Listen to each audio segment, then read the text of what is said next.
আইয়্যতুহা আল ইদামুল বালিয়া ইন্নাল্লাহা ইয়া'মুরুকি আন তাজতামিঈ। পুরাতন হাড় সমূহ, আল্লাহ পাকের আদেশে তোমরা সকলে একত্রিত হয়ে যাও। হিজকেল আলাইহিস সালাতু ওয়াস সালাম যেমন এটা বলেছিলেন, নিমেষের মধ্যে সাথে সাথে সমস্ত হাড় বিক্ষিপ্ত অবস্থায় যারা ছিল, ছড়িয়ে ছিল, সেই হাড়গুলো একত্রিত হয়ে গেল এবং কঙ্কালের মতো সবাই দাঁড়িয়ে গেল।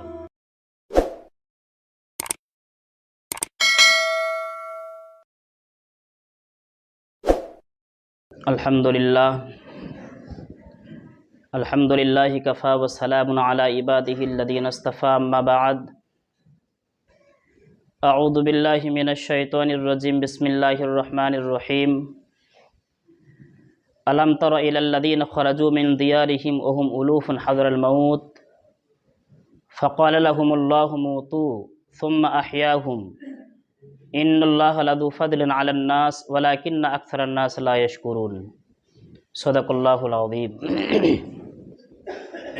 সমস্ত প্রশংসা একমাত্র আল্লাহ তাআলার জন্যই, যে আল্লাহ পাক রব্বুল আলামিন অশেষ ভালোবেসে জুমার মসজিদ আসার সৌভাগ্য দান করেছেন। শুকরিয়া আদায় করি, বলি আলহামদুলিল্লাহ। অতঃপর শান্তির ধারা বর্ষিত হোক রাসূল করিম সাল্লাল্লাহু আলাইহি ওয়াসাল্লামের প্রতি, সকলেই বলি আল্লাহুম্মা আমিন। আল্লাহ রাব্বুল আলামিন আমাদেরকে সৃষ্টি করেছেন এবং জীবন মরণ তারই হাতে। প্রত্যেকটি মানুষের এক একটি বয়স সীমা নির্দিষ্ট করে রেখে দিয়েছেন আল্লাহ পাক রব্বুল আলামিন। যার যতটা বয়স, যত বছর, যত মাস, যত ঘন্টা, যত মিনিট এবং যত সেকেন্ড উল্লেখ করা হয়েছে, ঠিক ওই টাইমেই আল্লাহ রাব্বুল আলামিন তার মৃত্যু দিবেন। আমরা যতই চেষ্টা করি না কেন মৃত্যুর হাত থেকে বাঁচার, আমরা কখনো মৃত্যুর হাত থেকে বাঁচতে পারবো না। এরই দৃষ্টান্ত স্বরূপ আল্লাহ পাক রব্বুল আলামিন নবী করিম সাল্লাল্লাহু আলাইহি ওয়াসাল্লামকে বানি ইসরাইলের একটি ঘটনা শোনাচ্ছেন। স্বয়ং আল্লাহ পাক রব্বুল আলামিন নবী করিম সাল্লাল্লাহু আলাইহি ওয়াসাল্লামকে শোনাচ্ছেন বানি ইসরাইলের একটা দৃষ্টান্ত, যে তারা মৃত্যুর হাত থেকে বাঁচার জন্য অপ্রাণ চেষ্টা করেছিল, তারপরেও তারা মৃত্যুর হাত থেকে বাঁচতে পারেনি। ঘটনাটি হচ্ছে হযরত মুসা আলাইহিস সালাতু ওয়াস সালামের প্রায় সমকালীন, একটু পরেই শাম দেশের দাওয়ারদান নামক একটি জায়গা। সে জায়গাতে বেশ কিছু মানুষ বসবাস করত। তো সেই গ্রামে, শাম দেশের দাওয়ারদান নামক গ্রামে বা ওই এলাকাতে একবার মহামারী দেখা দেয়।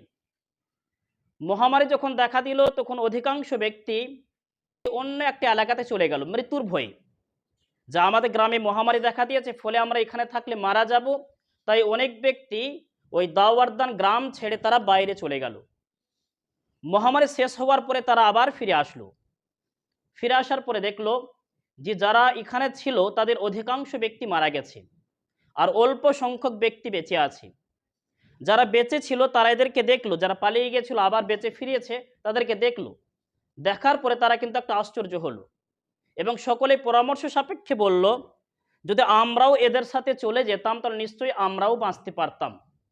আমরা এখানে ছিলাম বলে আমাদের অধিকাংশ ব্যক্তি মারা গেল, শুধু আমরা অল্প সংখ্যক ব্যক্তি বেঁচে আছি, আর বাকি সবাই তো মারা গেল। যদি আমরা এই মহামারী এলাকা ছেড়ে চলে যেতাম তাহলে আমরা সবাই বাঁচতে পারতাম। কিন্তু তারা ভুল বুঝেছিল যে তাদের চলে যাওয়ার কারণ থেকে তারা যে বেঁচে ছিল তা নয়, আসলে তাদের মৃত্যুর সময় তখনও পর্যন্ত হয়নি।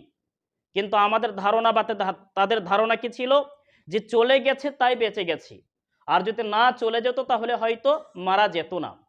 এটা ছিল তাদের মারাত্মক ভুল ধারণা। তারা সকলেই বলল, যদি আবার কখনো এইরকম মহামারী দেখা দেয় তাহলে আমরাও এই এলাকা ছেড়ে চলে যাব। আল্লাহ পাকের কি রহস্য ছিল, তার পরের বছরে আবার সেই একই মহামারী দেখা দিল। মহামারী দেখা দেওয়ার ফলে কয়েক হাজার ব্যক্তি দাওয়ারদান এলাকা ছেড়ে তারা কিন্তু পালিয়ে গেল, অনেক দূরে জঙ্গলে চলে গেল। জঙ্গলে দুটি পাহাড়ের মাঝামাঝি একটা স্থান, প্রশস্ত জায়গা, উপত্যকা বলা হয়, সেই উপত্যকাতে গিয়ে তারা আশ্রয় নিয়েছিল। এই তাদের ব্যাপারে আল্লাহ পাক রব্বুল আলামিন সূরা বাকারা পারা নম্বর 2 আয়াত নম্বর 243 ওই ঘটনাটি বর্ণনা করছেন। আল্লাহ পাক রব্বুল আলামিন নবী করিম সাল্লাল্লাহু আলাইহি ওয়াসাল্লামকে ঠিক এইভাবে বলছেন, আলাম তারা ইলাল্লাযীনা খারাজু মিন দিয়ারিহিম ওয়া হুম উলুফুন হাযরাল মাউত। হে রাসূল, আপনি কি ওই সমস্ত ব্যক্তিদের ব্যাপারে অবগত নন যারা নিজের এলাকা ছেড়ে, গ্রাম ছেড়ে পালিয়ে গিয়েছিল মৃত্যুর ভয়ে?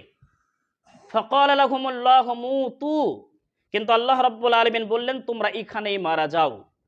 তারা একই সঙ্গে সকলেই সেখানে মারা গিয়েছিল।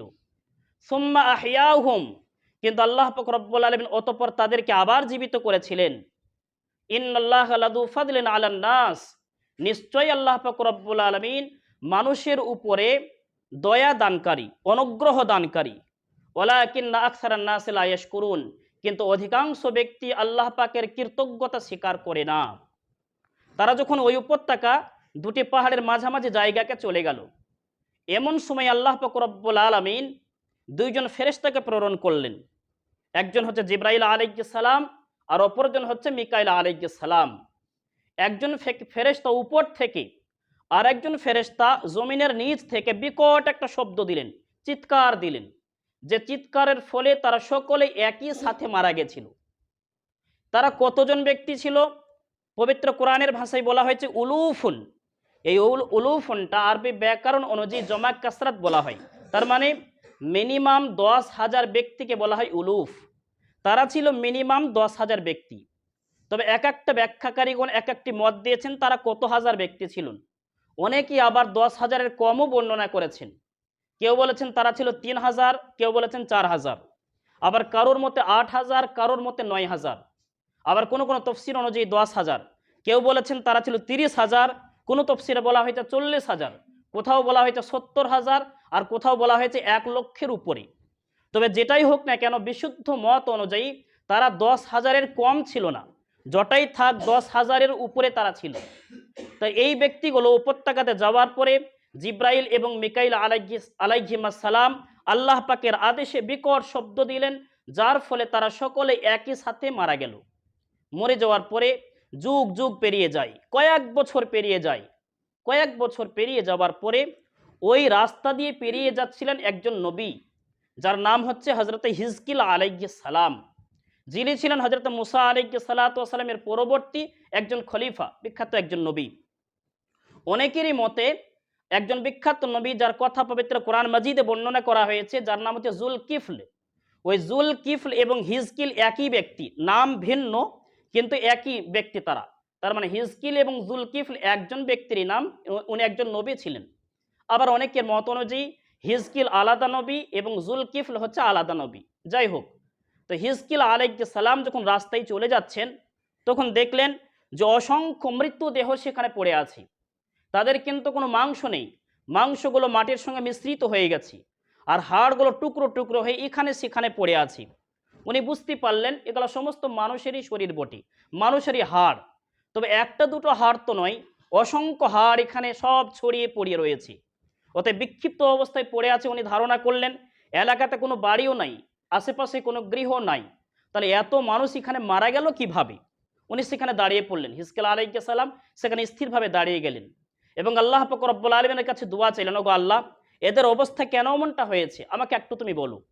আল্লাহ পাক রব্বুল আলামিন জিবরাইল আমিন আলাইহিস সালাতু ওয়াস সালামের মারফতে জানিয়ে দিলেন যে তাদের বাড়ি ছিল এমক জায়গা, তারা মৃত্যুর ভয়ে সেখানে চলে এসেছিল।